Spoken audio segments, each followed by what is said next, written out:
Madame, mademoiselle, monsieur, bonjour. Je m'appelle Jean-Charles Bourquin. Je suis Kalki, le 10e lila Avatara de Vishnu. Je souhaite ici exprimer ma vive colère vis-à-vis de nombreux journalistes de France et de l'étranger qui ne font pas bien leur travail. Je ne parlerai pas de complot.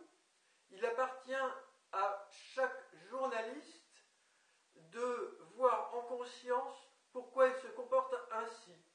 J'informe depuis 2008 de nombreux journalistes d'une menace de finalisation d'invasion extraterrestre par un dangereux groupe extraterrestre pro-Jésus et de la présence d'un autre groupe extraterrestre qui a pris notre défense face à ce groupe extraterrestre pro-Jésus, mais qui est rejeté comme le groupe pro-Jésus maintenant par la terre, par moi-même, par la source de la vie, Dieu, pour faute grave.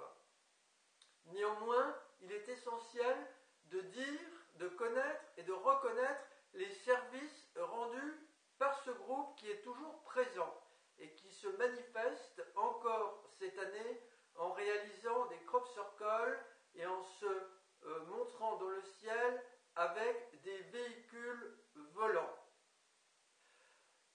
Je souhaite dire que j'ai apporté des preuves vérifiables scientifiquement, et il n'est pas besoin d'avoir le baccalauréat pour vérifier ces preuves. Il est honteux que des journalistes n'aient pas eu une attitude constructive après avoir lu mes lettres.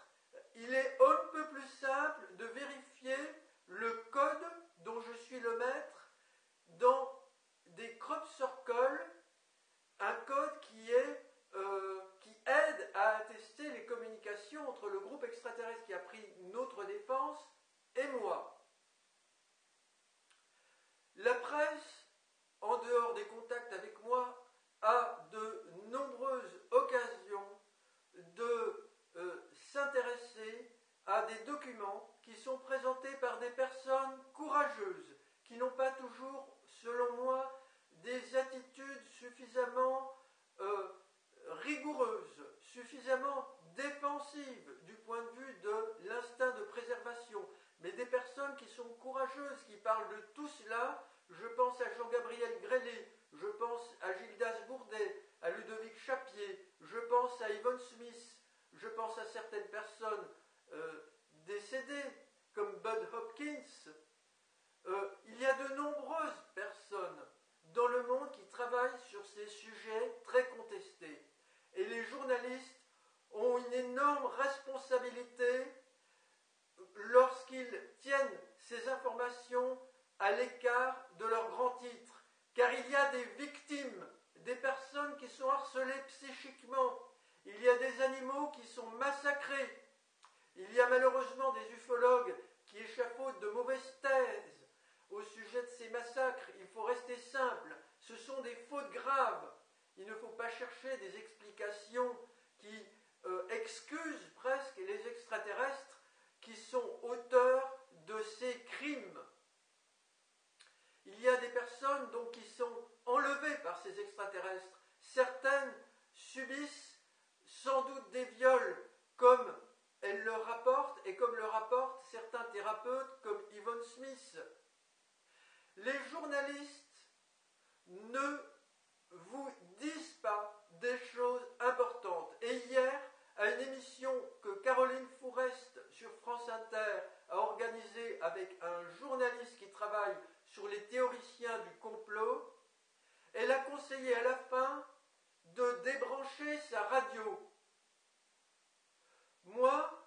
De débrancher sa radio, oui, moi je vous conseillerais presque de débrancher la radio, mais ne la débranchez pas, car malgré tout, il y a toujours des informations importantes qui peuvent passer.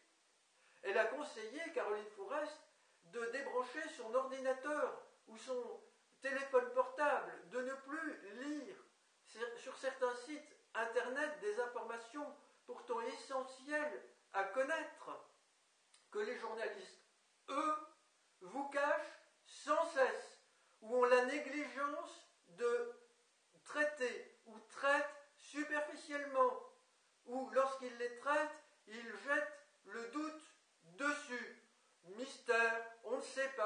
alors qu'en approfondissant, on sait.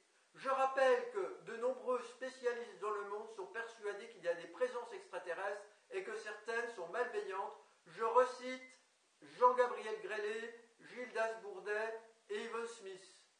Des informations très importantes sur mon blog Alerte Invasion Extraterrestre. Madame, mademoiselle, monsieur, je vous remercie pour votre attention.